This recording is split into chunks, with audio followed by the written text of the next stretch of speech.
सुप्रभात कक्षा 8। बच्चों, हम लोग हिंदी व्याकरण में पाठ 7 के अंतर्गत समास पढ़ रहे थे। अब तक हम लोगों ने इस पाठ में समास, उसके भेद, इसके प्रमुख तत्वों आदि को पढ़ा। अब आइए पुनरावृत्ति करते हुए आगे बढ़ते हैं। सबसे पहले हम लोग देखते हैं कि समास क्या होता है।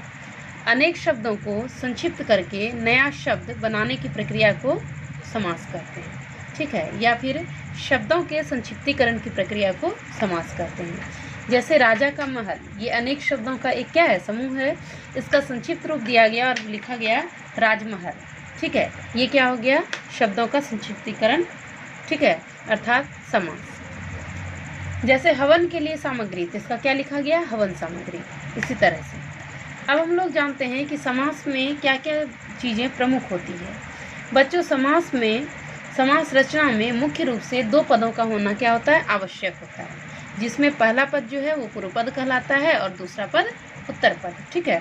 और इन दोनों के मिलने से जो शब्द बनता है उसे समस्त पद या समासिक शब्द कहा जाता है, ठीक है।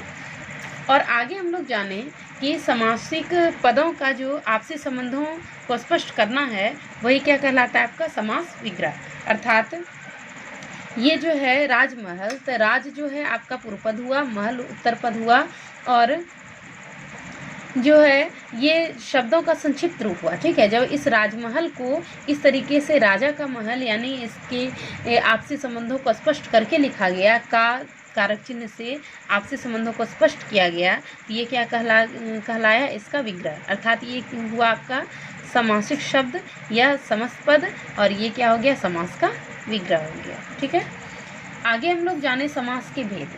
समास के हम लोग जान रहे थे कि मुख्य रूप से 4 भेद होते हैं। कौन कौन से, अव्ययी भाव, तत्पुरुष, द्वंद्व और बहुब्रीहि। ये सब हम लोग पढ़ चुके हैं, फिर भी पुनरावृत्ति करते हुए आगे बढ़ते हैं। अव्ययी भाव समास में हम लोगों ने पढ़ा था कि ऐसे समास जिसमें समस्त पद का पूर्व पद जो होता है वो अव्यय हो और उसके योग से समस्त पद भी क्या बन जाए, अव्यय बन जाए, उसे हम लोग क्या कहेंगे, अव्ययी भाव समास। अर्थात ऐसे समस्त पद जिसका पूर्व पद जो हो वो क्या हो, पहले का जो पद हो वो क्या हो, अव्यय हो, और इसके योग से जब इसमें जब दूसरा पद जुड़ेगा तो इसके योग से बनने वाला जो शब्द होता है वो भी क्या हो जाता है, अव्यय बन जाता है। उसी को हम लोग क्या कहते हैं, अव्ययी भाव समास कहते हैं। इसमें एक चीज़ आप ध्यान रखेंगे कि इसका जो पूर्व पद होता है वही आपका प्रधान पद भी होता है, ठीक है। जैसे यथामति, तो यथा जो हुआ पूर्व पद हुआ और यही आपका क्या हुआ, प्रधान हुआ। मति जो हो गया उत्तर पद। इसमें एक चीज़ और होता है कि अव्ययी भाव समास में जब इसका हम लोग विग्रह करते हैं तो विग्रह करते समय पूर्व पद को बाद में लिखा जाता है और उत्तर पद को पहले। अर्थात यथामति में पूर्व पद यथा है और उत्तर पद मति है, लेकिन जब यथामति का हम लोग विग्रह करते हैं, समासिक विग्रह करते हैं, तो मति जो है पहले लिखाता है, अर्थात उत्तर पद पहले लिखाता है, और यथा जिसका अर्थ होता है अनुसार, तो वो क्या लिखाता है, बाद में लिखाता है, ठीक है। अब हम लोग आइए आगे बढ़ते हैं। आगे हम लोगों ने पढ़ा था तत्पुरुष समास के बारे में कि तत्पुरुष समास क्या होता है। तत्पुरुष समास में क्या था कि ऐसे समास जिसका उत्तर पद प्रधान हो, पूर्व पद नहीं उत्तर पद प्रधान हो, उसे क्या कहेंगे हम लोग, तत्पुरुष समास कहेंगे। प्रधान कैसे हो, कैसे हम लोगों को पता चलेगा कि कौन सा पद प्रधान है, तो उन शब्दों को बोलकर देखना है। उस शब्द से संबंधित जो चित्र आपके मस्तिष्क में बनेगा उससे आपको समझ में आ जाएगा कि पूर्व पद प्रधान है या उत्तर पद प्रधान है। तो हम लोग आइए उदाहरण के तौर पर देखते हैं। जैसे एक शब्द है ग्रामगत, समासिक पद आपका क्या है, ग्रामगत। इसमें पूर्व पद जो है ग्राम है, उत्तर पद है जो गत है। तो ग्रामगत का अर्थ होता है गांव को गया हुआ, गांव को गया, ठीक है। तो जब हम कहते हैं ग्रामगत अर्थात गांव को गया या गांव को गया हुआ, तो जब कहते हैं तो क्या चित्र हमारे दिमाग में बनता है, कोई व्यक्ति, कोई आदमी है ना, जो कि गांव गया हुआ है, यानी जाने वाले का चित्र हमारे दिमाग में बनता है। तो जाने वाले का यहाँ अर्थ क्या निकला है, गत। तो गत जो है ये आपका क्या है, उत्तर पद है, अर्थात यही आपका क्या है, प्रधान है, ठीक है।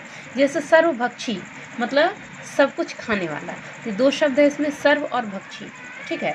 तो जब हम कहते हैं सर्वभक्षी यानी सब कुछ खाने वाला, तो वहाँ हमारे दिमाग में क्या चित्र बनता है, सब कुछ का चित्र बनता है या उस व्यक्ति का चित्र बनता है जो सब कुछ खाता है। तो उस व्यक्ति का अर्थात भक्षी का, खाने वाले व्यक्ति का।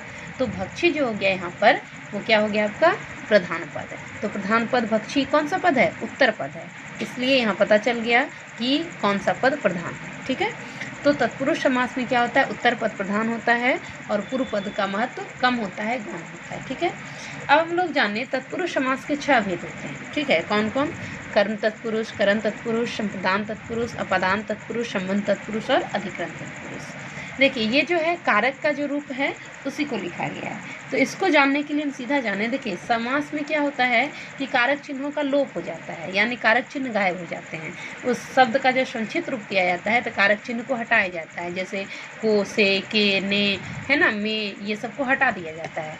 ठीक है। तो जब ऐसे समास मतलब सामासिक शब्द जिसमें क्या होता है कि कर्म कारक की जो विभक्ति है, कर्म कारक का जो चिन्ह है उसका जब लोप होता है तो उसे हम लोग क्या कहेंगे, कर्म कारक समास। या फिर इसको इस तरीके से कह सकते हैं कि जब विग्रह करते समय कर्म कारक चिन्ह आता है, यानी आप कह सकते हैं कि ऐसे तत्पुरुष समास जिसका विग्रह करते समय जो है कर्म कारक का चिन्ह आता है। कर्म कारक चिन्हों के द्वारा हम दो पदों, पूर्व पद और उत्तर पद के बीच संबंध स्थापित करते हैं, वो क्या हो जाता है आपका कर्म कारक तत्पुरुष समास। यानी जब इस जो विग्रह है इसको जब हम समासिक रूप देंगे, यहाँ कर्म कारक का जो विभक्ति है अर्थात का को चिन्ह उसका लोप हो जाएगा। जैसे ग्राम को गत, तो ये जब इसका हम लोग समस्त पद बनाएंगे तो को जो है गायब हो जाएगा। तो को किसका चिन्ह है, किसका चिन्ह है आपका, कर्म कारक विभक्ति का। ठीक है, इसलिए हो जाएगा आपका तत्पुरुष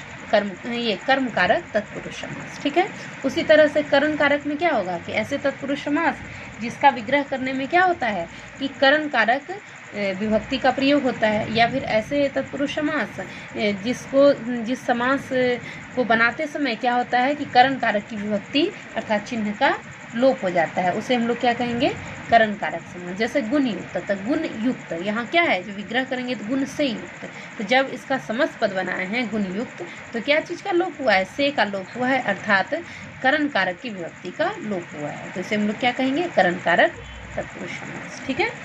उसी तरह संप्रदान कारक, इसको क्या कह सकते हैं कि ऐसे तत्पुरुष समास जिसका समस्त पद बनाते समय अर्थात संक्षिप्त रूप देते समय संप्रदान कारक चिन्ह का लोप हो जाए, लुप्त हो जाए, तो उसे हम लोग क्या कहेंगे, संप्रदान कारक तत्पुरुष समास। जैसे देशभक्ति, क्या होगा, देश के लिए भक्ति।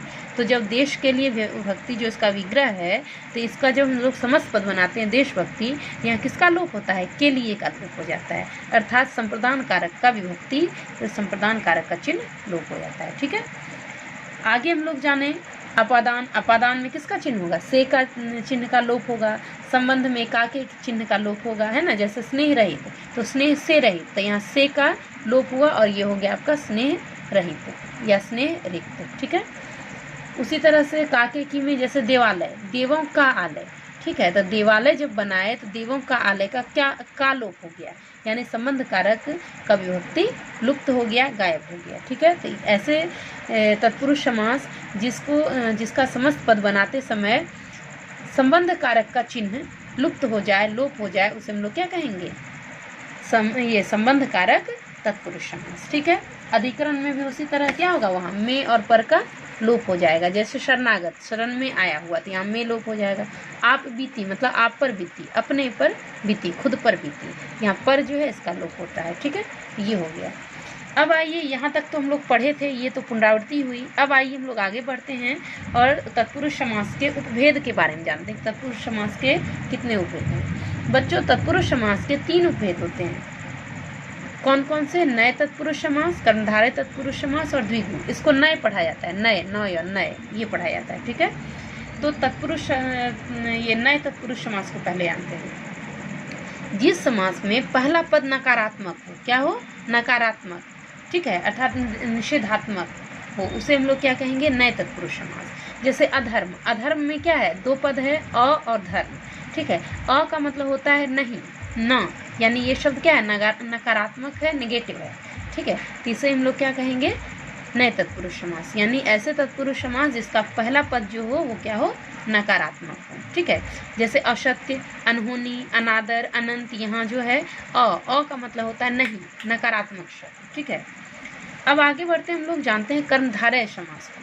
कर्णधारय समास में जो होता है बच्चों, ये आप ध्यान रखेंगे हमेशा कि आप लोग तत्पुरुष समास पढ़ रहे हैं, और तत्पुरुष समास में सीधी बात बताई गई है कि इसमें उत्तर पद प्रधान होता है। इसलिए ये जो है इसका उपभेद जो पढ़ेंगे, चाहे वो नए तत्पुरुष हो, कर्णधारय हो या द्विगु हो, इसमें क्या होगा कि उत्तर पद क्या होगा आपका प्रधान होगा। नए और इसमें दोनों में क्या होगा आपका उत्तर पद प्रधान होगा। ठीक है, तो नए पढ़ लिए हम लोग। अब बढ़ते हैं कर्णधारय की ओर। ऐसे समास जिसके दोनों पदों में विशेषण विशेष्य या उपमेय उपमान का संबंध, ठीक है, उसे हम लोग क्या कहेंगे कर्णधारय समास। ठीक है, या कर्णधारय समास। और इसमें क्या होगा उत्तर पद प्रधान होगा, जो कि हम लोगों ने पहले ही पढ़ा कि तत्पुरुष के अंतर्गत आता है, तो तत्पुरुष में उत्तर पद ही प्रधान होता है, इसलिए इसमें भी क्या होगा तत्पुरुष प्रधान। अब ये हम लोग जानेंगे पहले विशेष्य विशेषण। विशेषण किसे कहते हैं?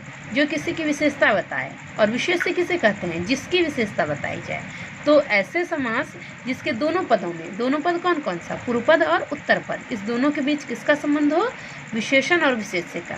मतलब एक क्या हो जिसकी विशेषता बताई जाए, और दूसरा जो विशेषता बताए, यही दोनों के बीच संबंध हो, उसे हम लोग क्या कहेंगे कर्णधारय समास। जैसे यहाँ देखिए, समस्त पद जो है आपका अंधकूप, एक है अंध, दूसरा है कूप। इसका जो व्याख्या करेंगे, अंधा है जो कुआं, यानी कुआं जो है वो कैसा है? अंधा है। कुएं की विशेषता बताई जा रही है, कुएं कैसा है? अंधा।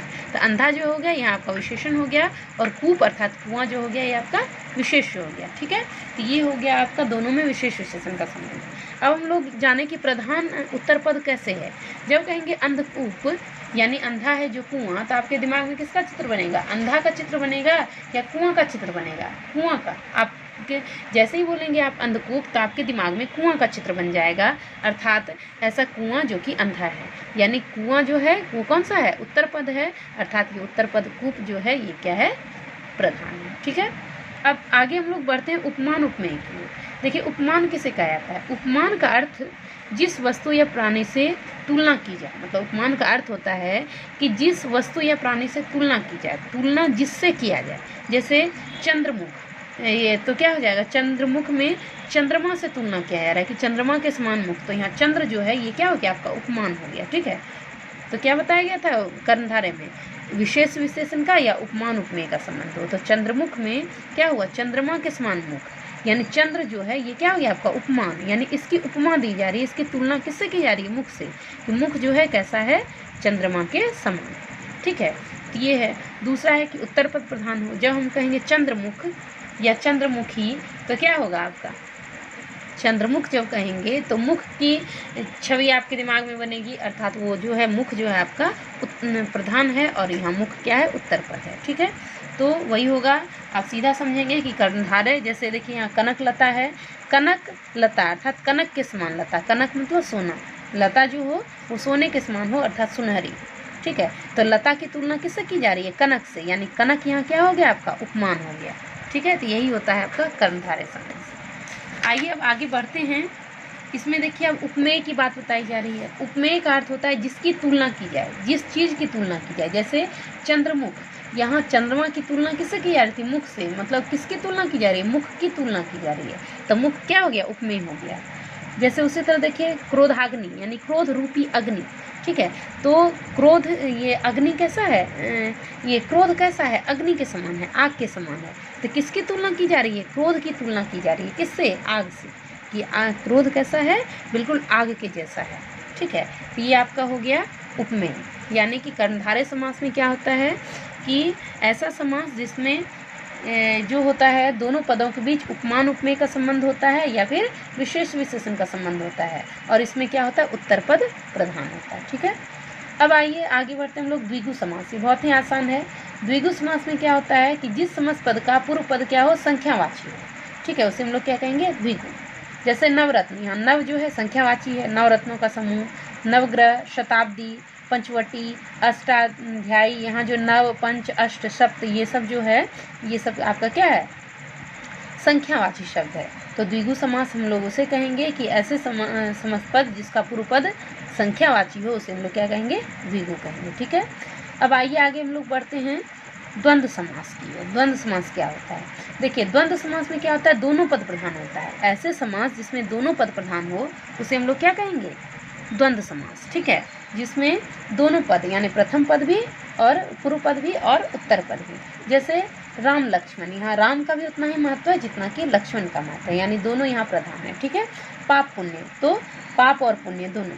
यहाँ देखेंगे बच्चों, अक्सर क्या होता है, इसमें विरोधाभास होता है, दोनों शब्दों के बीच, दोनों पदों के बीच विरोधाभास होता है, यानी दोनों एक दूसरे के विरोधी होते हैं, हमेशा नहीं, एक दूसरे के समतुल्य भी होते हैं, एक दूसरे के विरोधी भी होते हैं। जैसे कि खरा खोटा, ये एक दूसरे का उल्टा है, आशा निराशा एक दूसरे का उल्टा है, इस तरीके से।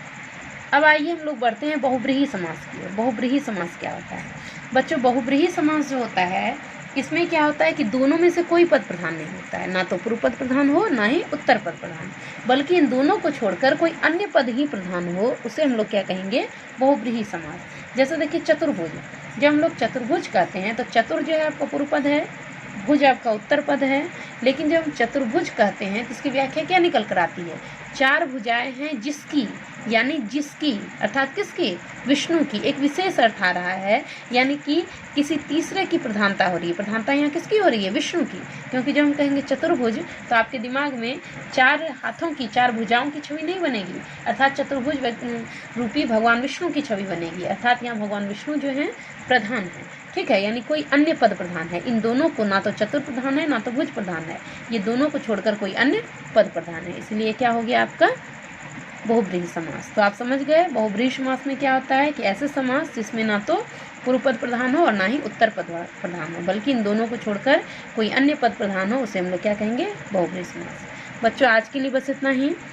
ये पाठ आपका पूर्ण हो गया। हमें उम्मीद है कि आपको पूरी तरह से समझ में आया होगा, और अगर कोई भी परेशानी हो तो आप संदेश के माध्यम से हमसे जुड़ेंगे, सूचित करेंगे। ठीक है, अब आप लोगों का गृह कार्य यही है कि आप इससे संबंधित अभ्यास कार्य को पूर्ण करेंगे। आज के लिए बस इतना ही। बहुत बहुत धन्यवाद।